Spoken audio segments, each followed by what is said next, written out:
All right, this one's gonna be on a script I created for myself to toggle mount and unmount SSHFS. It's a simple shell script here, real easy.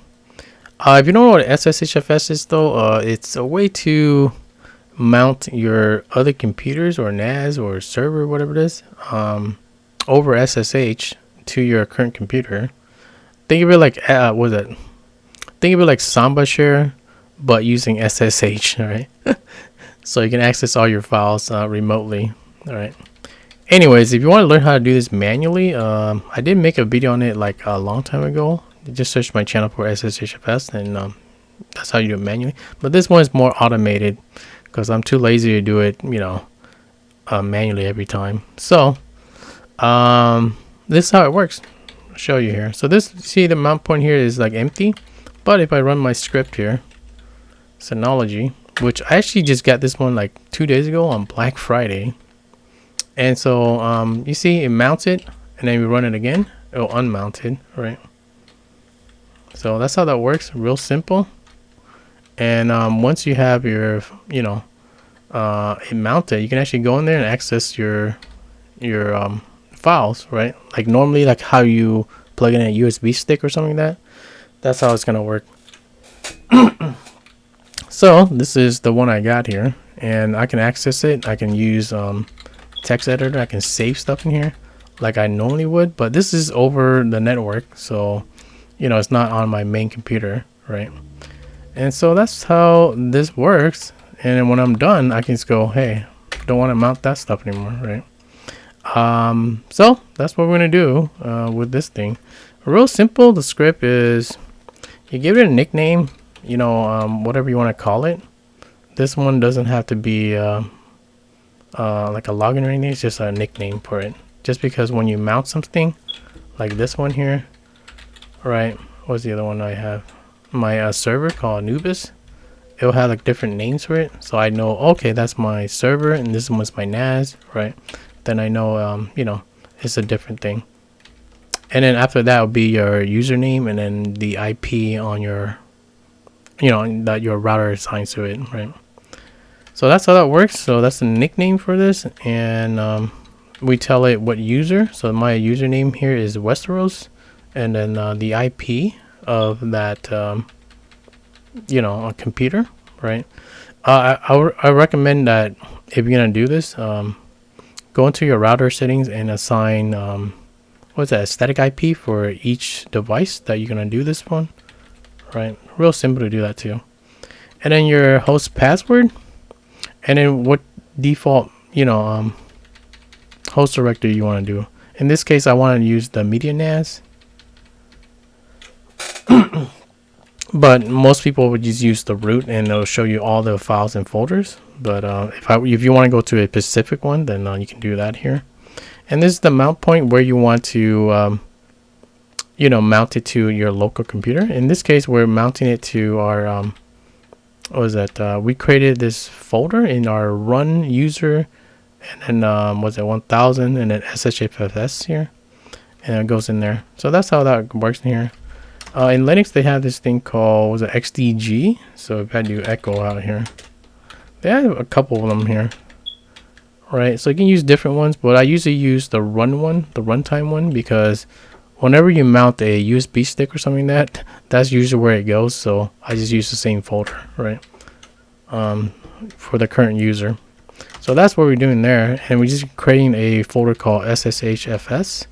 And then the mount point will have the host name, the nickname, aka this one here, and then the host server, which aka is this one here.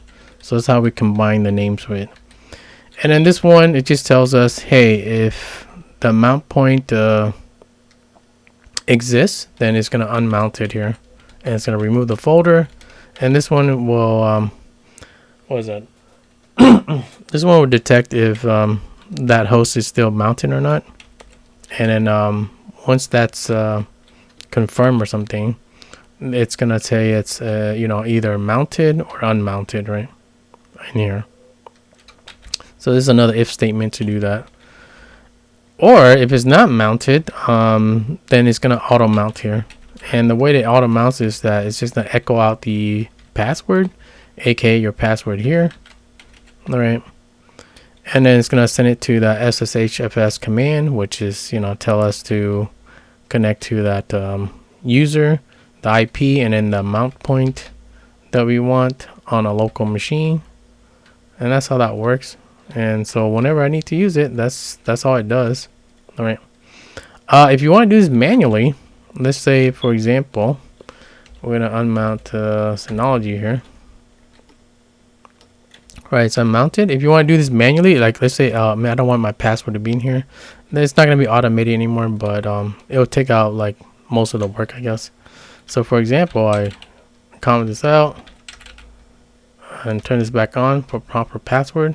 And if you want to delete your password, you can do that too here. We don't need this thing anymore if you want to use you know, the prompt for password here, right? So we'll save this here and we'll do it again. And what is the password for this? We'll copy this. Is that copied? I think it is. Let me see here. No, it's not copied. There we go. Okay, that's copied. But let's say, for example, we run it again here. All right, now it's gonna prompt us for a password. So I'm just gonna paste in the password, and that's how it does it, right? So even if you unmount it and then you mount it again, it's always gonna ask for a password. So either way, up to you, however you want to do it. Personally, for me, I like it to automate it, so that's why I don't do, you know, this. And I turn this one on again, save it, and then now, you know, whenever I want to use this here, I just do that. It will unmount it, and it has color coding too, so I know which one has been mounted or unmounted. And this thing's good because then I can use this thing, because right now, like this Synology thing, it's kind of weird, but they have like this UI here, which they call it DMS or something. No, yeah, DSM. All right, and then this is how you would upload files in here. Like, who the hell wants to do this? But this is how they would do it. All right, you know, let's say for example I want to upload this pop May here, and then that's how you would upload it. I mean, imagine I have to do that stupid thing every time. So that's why I like to use it with my Ranger file manager, right? And in here, Ranger file manager, I can just, you know, go to, what is it, home. And let's say for example I'll use Dragon Ball here, right? And I just use RSync. If you watch my video on like how I do RSync, I think it's called, was that Ranger RSync? I forgot what it's called, but just search RSync and you'll see my videos. But I can go in here, I can use R, and then I have like a bunch of mappings on my Ranger to do RSync, and also use it with what was that, task builder, and I can sync it up, you know, really easy. So for example, I do, what was it, the RY, let's see, and now I can see it, TS no, TSP FM. All right, I can see that all my RSync is good. It says finish already, but that was a really quick one. But anyways, watch my video on RSync if you want to do that. But basically, all my stuff that I sent over really quick using RSync, so I know that, hey, if it says finish, then RSync does its job, then I'm done, right? Otherwise, I would have to do like from here, the web UI. It's just like a little annoyance, right? But yeah, all my files are gonna be in here. Anyways, I just got this thing for, believe it or not, guys. Actually, the tutorial's over, but if you want to hear the story, got this for $70 on Black Friday, and the guy gave me all his what was that? All his drives with it too for $70 for the device and 4 hard drives, and they're like 4 terabytes each. And so I'm setting this up on RAID 5. This is the first time I ever had like a NAS, and the first time I ever used RAID. All my other servers, like no RAID at all. All right, so this one, the best $70 I spent this year, right? However, this one's like very like low power. What is that? CPUs and Atom. Yeah, so it's not really good for anything else besides like, you know, playing Samba share and stuff like that. But that's perfect for me because I'm gonna use this one for like ROMs and stuff like that. So I want to do a remote OPL with PlayStation 2.